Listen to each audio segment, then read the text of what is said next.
The Art of Communicating by Thich Nhat Hanh. Welcome everyone, and we're gonna continue reading this book. Hopefully you'll like it. Connecting to our suffering. When we begin to breathe mindfully and listen to our bodies, we become aware of feelings of suffering that been ignoring.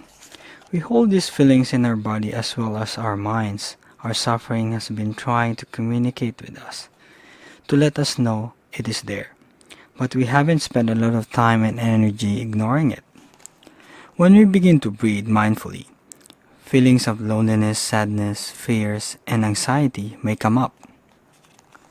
When that happens, we don't need to do anything right away. We can just continue to follow our in-breath and our out-breath. We don't tell our fear to go away. We recognize it. We don't tell our anger to go away. We acknowledge it.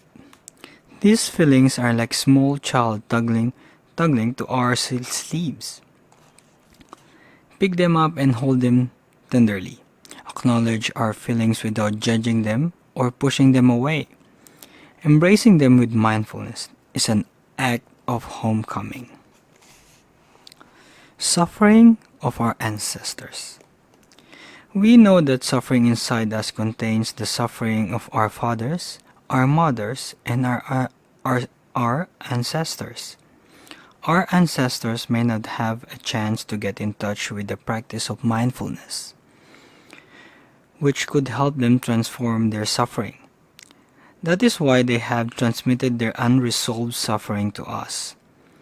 If we are able to understand that suffering and thereby transform it, we are healing our parents and our ancestors as well as ourselves. Our suffering reflects the suffering of the world. Discrimination, exploitation, poverty, and fear cause a lot of suffering in those around us. Our suffering also reflects the suffering of others. We may be motivated by the desire to do something to help relieve the suffering in the world. How can we do that without understanding the nature of suffering? If we understand our own suffering, it will become much easier for us to understand the suffering of others and of the world.